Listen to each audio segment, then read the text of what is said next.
Yo, what's up, guys? Today on the show, we're bringing on an all-around athlete, someone who has had experience in cheerleading, volleyball, basketball, football, track and field, especially track and field. Very, very good competitor, someone who's competed at the highest levels and now is making his way to the Olympics in skeleton. You don't want to miss this episode of the Gametime Guru. So, what time is it? Game time!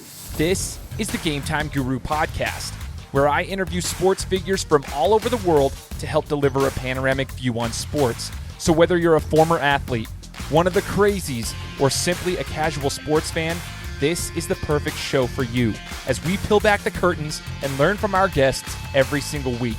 I'm your host, Shane Larson, and I'm helping you see sports through a different lens.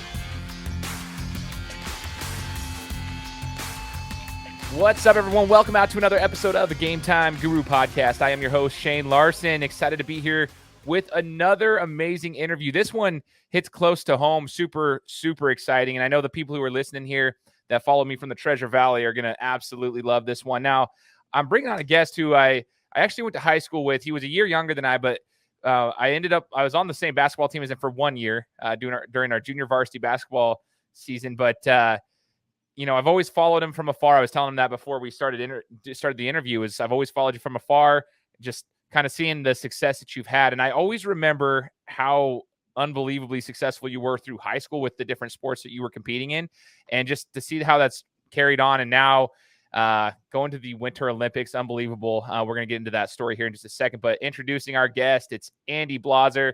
Thank you for joining us, man. Yeah, no problem. Thanks for having me on. Absolutely, brother. So like I was saying before, Andy, like what I found was interesting is in high school, I at least from what I can remember, you had done competitive cheer, but it wasn't at the high school at the time. I think you had mentioned before that you did competitive cheer. It was like club, or if I believe. And then you also you were into volleyball, you played football, you played basketball. I mean, you played and you obviously track and field. You were you wiped the slate clean when I was at the state tournament. I remember you standing there with a couple of friends of yours at the state championships, or the state tournament, or whatever, the state track meet, and you had like 5 medals or more. I don't know, but you like wiped everything clean. You were just such an all around athlete, and I want to talk to you about that, like your upbringing and your history in sports as a whole, and how you like got into all of those different sports. So mine was kind of interesting. I'm the youngest of 4 kids. So it's my older brother, Sherman, who's actually, for those of you in the Treasure Valley, he's the head football coach over at Hawaii right now. So Sherman played football, basketball, ran track. Then I've got my sister, Lindsay, who was more of a volleyball player. She also played basketball and ran track. Jamie, who's just about 3 years older than I am, she was a senior my freshman year. She also played volleyball up until a knee surgery kind of ended that. She was a big basketball player, also ran track. And then by the time it got to me, I kind of got the hodgepodge of all of their athletic experiences. We joke with volleyball that I was target practice. So we'd be playing out in the yard and they would hit at me. And then eventually they would let me try and pass the ball back to them. So I was starting volleyball pretty young through my older sisters. With Sherm, he was like my idol. He's my older brother, but he's 6'4" and was a really big athlete. Yeah. So when it came to basketball and we're playing in the yard, I was trying to figure out how to shoot around or over someone who was legitimately a foot taller than I was, which is why I hated playing under the rim when we played basketball. I hated being a power forward because I was so used to having to get around my brother and his friends in the yard playing and stuff like that. So all of that kind of culminated in what I did with track. I did the same events as kind of each of one of my siblings. Really, Sherman did a lot of the same events, but Jamie was a sprinter, Lindsay threw and high jumped, and Sherm was the all around. So it's kind of fun looking back on it, just how I got exposed to all of those sports. With cheer, I don't even remember. I did just competitive cheer, all-star cheer, whatever you want to call it. And I was 15, I think I was 15. And we had a friend, Kathy, who was a big cheerleader at Meridian and then did all-star stuff. And she was just standing there with me. It was actually, this is even more. So it was a theater. We were in a theater rehearsal and I was like, I want to learn how to do this. And she was like, okay, do this. And by the end of it, I left doing standing back tucks. And so she just kind of taught me how to do backflips. And then from there, it just went and I was like, yeah, maybe I'll try this. It seems like I'd be good at it. And that's kind of what got me in there, was just that I picked up tumbling pretty quickly and then never really looked back. So I did that junior year of high school, part of senior year. I don't know. It was weird. No, that's the coolest thing though. Just hearing you talk about it, man. It's not surprising though where you're at now, because we'll get into your story with bobsledding too. Because like in the skeleton race, like you pick stuff up, you were good at a lot of things, and you had the dedication to just put the work in those types of things. You picked up cheer, like doing a standing back. Okay, come on now, dude. Like not many people can do that. And I just remember very briefly, like, I mean, I played one season with you in basketball when I was on JV, and you were a sophomore at the time, and just how ultra athletic you were. It was like the weirdest thing. I was like, dude, he can like just stand there, touch the rim.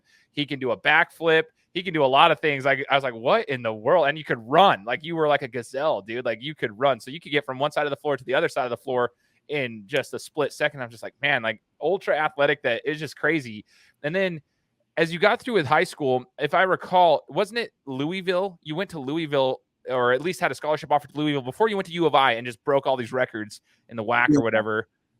So I took a couple of visits through like the senior year, signing periods and everything had kind of changed. But at that point I had gone to like Syracuse on a visit. I had visit offers from Colorado, Arizona, just a couple different schools around. And I knew the jumps coach at Louisville. He actually, Boise State's track is named after his dad. He went to Bora. He grew up in the Boise Valley. His name's Jacoby. And I had known Jake because he had coached my siblings when I was a kid.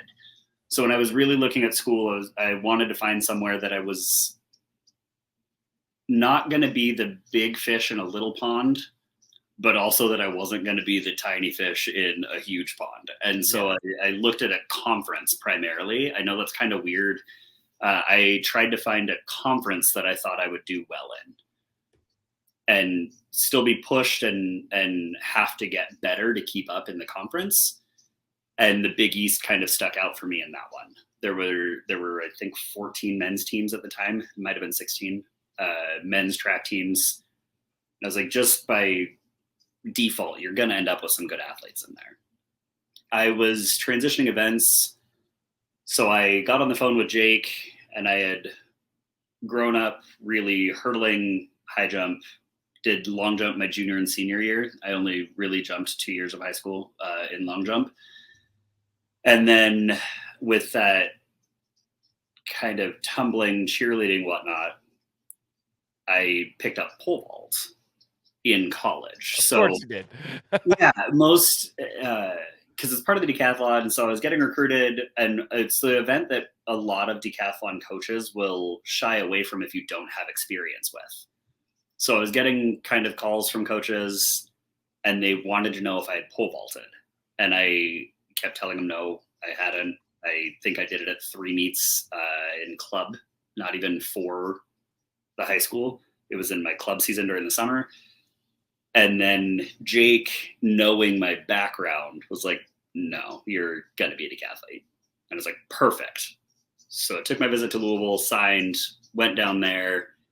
And the coach that was actually in charge of the multi had ended up leaving right after I sent my national letter of intent. So just a couple of weird scenarios after that freshman year. So I was planning on going to a JUCO in Oregon, and I got all enrolled and whatnot. And then I think it was honestly the day before I was moving, I got on the phone with Spencer Meinberg. I don't know. Oh yeah, Spencer. Shout out Spencer. I know who he is. So I got on the phone with Spencer, and he was like, "What are you doing right now?" Like, I was going to go to a junior college and try and run again. And he goes, well, my roommate is getting married and moving out at semester. Do you want to come be my roommate and run at U of I? And then I got on the phone with U of I's coach and ended up bailing on this college in Oregon and moved in with Spencer and ran at U of I for 3.5 years. So it kind of all worked out really well. Things went smooth in that transition. I was a little overweight. I'd taken 9 months off from track, and then all of a sudden I was back on a college team. So, oh wow, okay, so that's super cool because I don't think a lot of people know that. Even the ones who are around here who maybe went to high school with you that just kind of knew you, like myself. I don't think we knew the backstory to everything, but we just assumed you went from Louisville right over to, it was just smooth, like whatever. But like there was a 9-month hiatus out of there, and then you had to get back in shape and do your thing. Which, by the way, as we just to kind of go over, you just destroyed things in college. Amazing records. If you guys want to check it out, go Google Andy Blaser over at University of Idaho. You'll see the records, like everything he was doing in the track game. Unbelievable, dude. It was just amazing to see your success. But then it didn't transfer, or it didn't end. It transferred after college when you decided to get into bobsledding. And I want to ask this: how in the world did you get introduced to this sport? So we kind of have a joke with most of us in bobsled that we all come into it one of two ways. So you were either kind of a thrill seeker who watched it at the Olympics and you were like, hey, I'm going to try that. Or you had a previous coach who suggested it. For me, kind of a combination of both. My older sister, Lindsay, who I mentioned earlier, and I kind of had this joke of what I was going to do when track was over. So I'm 32. I turned 33 this year. I just had to think of how old I was.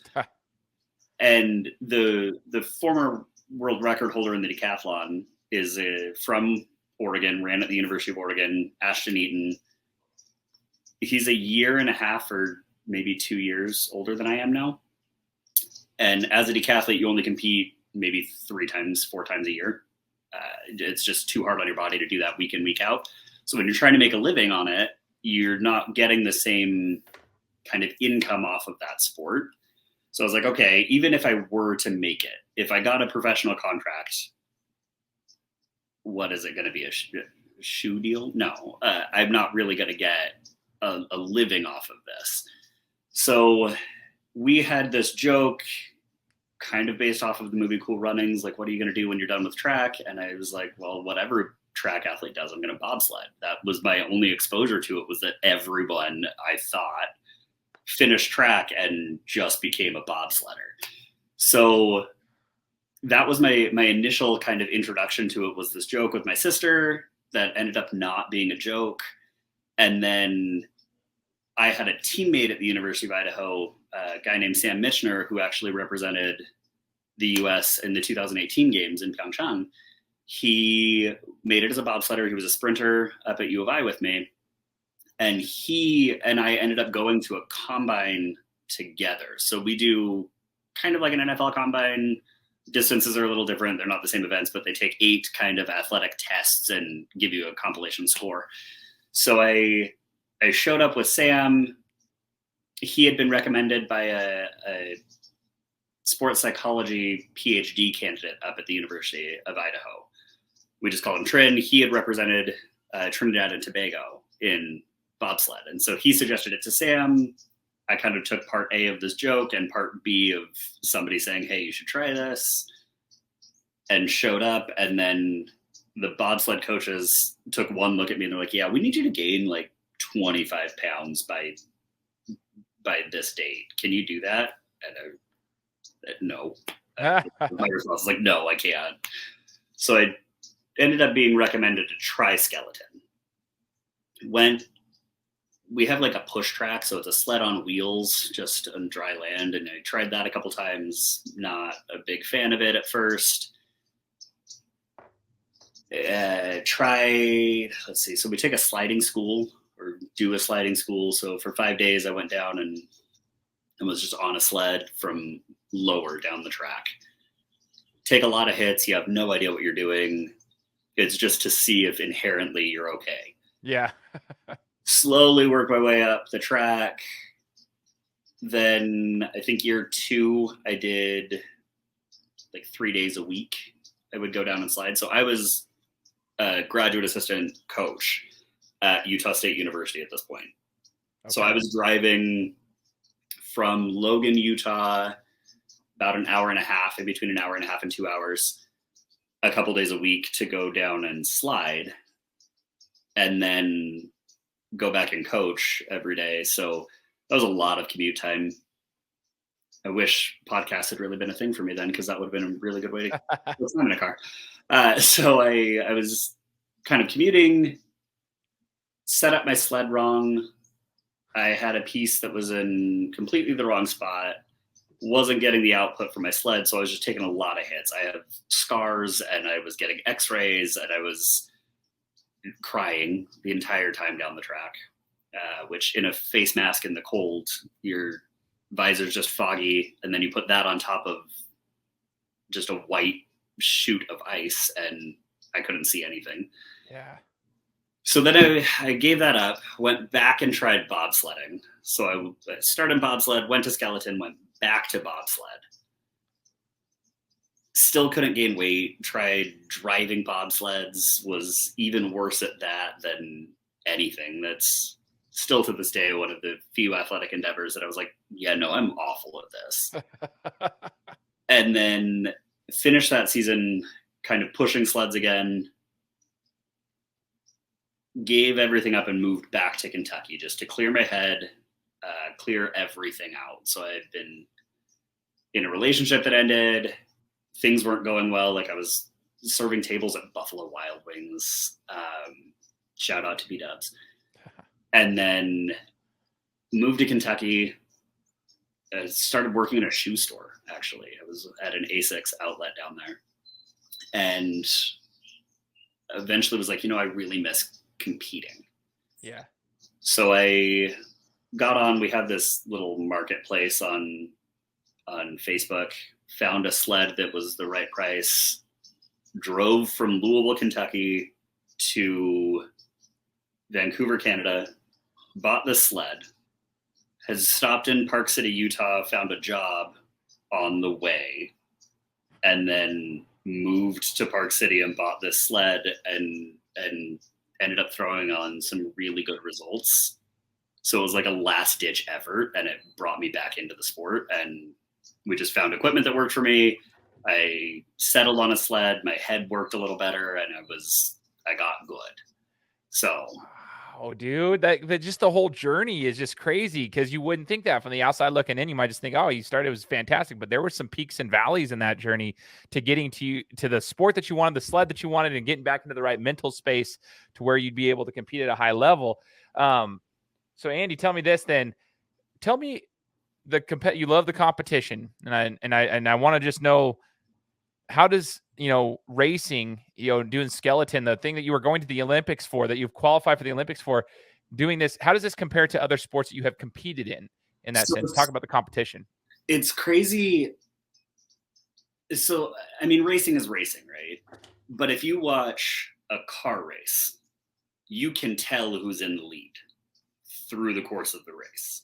If you're watching an Olympic track and field race, there are multiple people racing at the same time. You can see who's the front runner, who's in the back, who's got the kick, whatever those parts of that race are. With skeleton, there are so many variables, and those variables change through the course of the race. So sometimes you'll be somewhere that it's foggy out, and they have the ice is like the ice. What's sort of like the refrigeration? Sorry, I can't even think right now. The refrigeration will grab that fog and it'll frost the ice. So then you're not on a smooth surface. You're fighting through frost, and that can change from the beginning of a run to the end of it. There's only one person at a time on the track, and we don't have like a marker. I can't tell where I am in relation to other people when I'm sliding. So every time that we slide, it's not only a competition with other people, but it's kind of an internal one at a time competition with myself. I can only take that and relate that to what I'm feeling or experiencing, how I accelerate a sled, where I want to position my sled during the course of the race. And that all comes through our practice runs and our training. And sometimes you'll have a run that you think is this baller run. And then you see the time and you're just defeated because you're like, no, that run was so good. But every set of our runners is different. Our sled setups change, whether you keep an arrow position or whether you're kind of fighting the sled and not getting it where you need to go. All of those things play into it. So it's honestly the hardest for competition because you don't ever feel like you're in a direct competition. Yeah. When I'm playing basketball and I shoot a ball, I'm like, okay, I know whether that went in or didn't. I can see the scoreboard. I know if we're winning or losing. We get done, and then sometimes you're just waiting. You just stand there and you wait to see if you're getting a second run, or you stand there and wait to see. In St. Moritz, it was kind of interesting. Ander Mirambel, he competes for Spain. He's been in the majority of the races that I've had internationally, starting on NAC, working our way up on World Cup, World Championships, different things like that. And he was specifically waiting to see if he qualified for the Olympic Games based off of what another athlete who came down after him did. Oh, wow. Nerves. Yeah.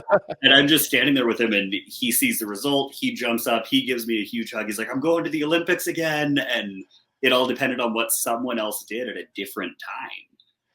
Yeah. It just puts a totally different spin on that competitive athletics when your head-to-head is spaced out. Like maybe they're the first one off the hill and you're the last one off the hill, but your season hangs on what they do.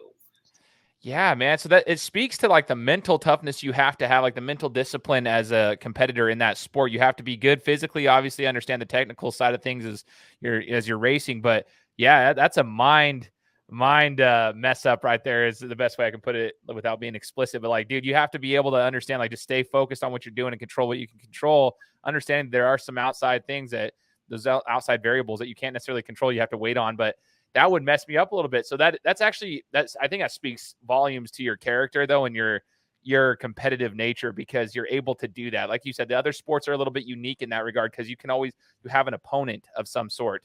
But this is more of an individual / you're competing against other people, but you got to focus on that at the same time. So I got to respect your time on the interview. So I just have 2 more questions for you, Andy.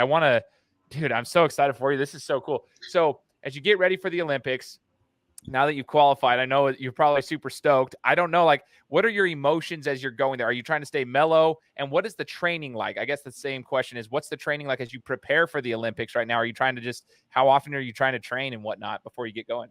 Yeah, so we're actually at a training camp in Chula Vista, California right now.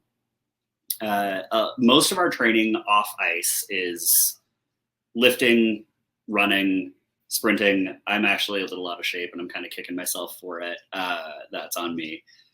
What ends up happening, so every track that we slide on is different. The corners are all shaped different. They come at you at a different speed. So how fast transition between corner A and corner B is, those are very different everywhere that we go around the world. When it comes to preparation for China right now, I'm actually behind everyone else. So we had 2 spots at what they call the test event. So it's an international training period that happened. It was supposed to be the end of last year due to COVID. It ended up being at the beginning of this year. And I was in a different spot for qualification. So I qualified 3rd out of our team trials, but we only have 2 spots. So then all of our points throughout the year internationally are put together into our qualification points. I was 3rd. We had 2 spots. There were 2 other guys who were offered those spots to go to China for 3 weeks. So other nations took multiple athletes. We took 2. I was not one of those 2. I've never seen the track that I'm about to compete on. So I don't know for sure. I think I have 10 runs.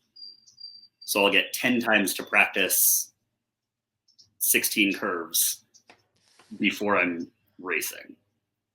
Wow. Which it's a lot. So right now I'm watching as much video as I can find, trying to grasp as much of what it's gonna feel like from other people's anecdotes, or like my team will tell me, they're like, oh, this is what we felt, this is what we felt, this is what we felt, we're trying to do this. And I just have to piece those together. So a lot of this prep is trying to be as prepared and have as much work that I can do prior to the first time I get on that track. Yeah. Holy cow, Andy, that's crazy because, dude, you haven't even. So these other people have a little bit of an advantage in regards to the experience on that specific track. You are trying to like piece this together mentally. It's almost like watching film in footballs. If you're simply like you're putting things together, but then you only get a select few 10 runs. You said to practice this actual track. So holy cow, that just adds another layer of complexity to your preparation of the Olympics. We'll take it back to like a basketball or a field goal. Like if you're a kicker, imagine only being able to kick a ball 10 times from anywhere on the field before you're in a game situation and you just hope that you're kicking from that location that you've practiced. It's kind of crazy now looking back at it. I think I just haven't really given my self time to process that aspect of it. I'm just kind of rolling with it. Yeah. I have to keep sliding in a very light, kind of fun environment. If I get super serious before I slide, the first thing I do is either pop the groove. So we have one little start groove that holds our sled in place, and then the other runner is on the flat ice. If you're just sprinting, pushing that, and you don't have anything holding your sled, you're straight into a wall. Your run's over. I will do that. I get too amped too fast. So I have to keep it very light, funny. I tell jokes on the start line. My coach and I will stick our tongue out at each other. We'll laugh, whatever it is, because that's what works for me. Yeah. I was always that kind of way. Like I can't do super serious. I can't walk and be like, I'm going to win. Or the first thing I do is lose. I know that. Yeah, no, I feel you. And it's kind of funny because if I remember, like, obviously, like I said, I only had 1 year of competing on the same team as you, but you kind of always had that personality of like, just, you stay lively, you stay excited. And I think that's awesome. I mean, everybody's got a different preparation type of mindset type of thing. Some people are all in it. Like, I got this. They're super serious. They're focused. And some people have to, put a little liveliness into it. But I just want to say on top of that to add a little complexity there and to the field goal analogy you mentioned, kicking it 10 times and kicking it. You're in the Olympics. So let's say you get 10 times to kick the ball and then you're in the Super Bowl. Okay. And then you have to kick. So let's make sure that comparison's equal there because you're going to the Olympics. I think you downplayed it a little bit. So we got to make sure people understand. Last question for you, Andy, as I wrap this one up. Biggest life lesson that racing in the bobsled / skeleton world has taught you? So this is going to probably sound a little cliche, but it honestly taught me that I can do anything. I mean, not anything, but sticking to something, and that perseverance honestly can yield really good results. If I had given up when I initially thought that I was giving up, I've quit this sport in my head more than probably anyone. We have a joke on my team that my equipment is perpetually for sale. I'll have a bad run. And I'm like, I'm done. I hate this. I'm done. And, if I had really followed through on that, I wouldn't be sitting here having this talk. So it's kind of fun to like really learn that I have that opportunity and the things that have come out of me just sticking to something. I coach high school track and volleyball right now at a school in the Valley. I'm over at Capitol, and I want to teach the kids that I coach that, competition can still happen. It can still go. You can still build. It may not be in the initial sport that you thought it was going to be in, but that opportunity is there. And I think I just have such a good feeling towards sports and what sports have taught me about myself, about other people, and how to interact with people. Coaching is an art form, and all of those things kind of come together through this experience with skeleton. So So awesome, man. Andy, we're wishing you luck as you go on your way into the Olympics, brother. And it's been an honor being able to chat with you. And I'll continue to follow your story from afar over here, and we're rooting you on, man. But I appreciate you taking the time. You got other interviews to do, and I'm sure. And so do your thing, man. But thanks for joining the podcast, and we'll stay in touch. All right, brother? Awesome. Thank you. Thanks. For everybody listening, make sure you tune in. We'll be coming to you next week with another interview. Take care. Guys, thanks so much for listening to another episode of my show. Now, if you could go and do me a favor, head over to iTunes, give me 5 stars, and leave me a review, it would be greatly appreciated. Thanks, guys. Appreciate your support.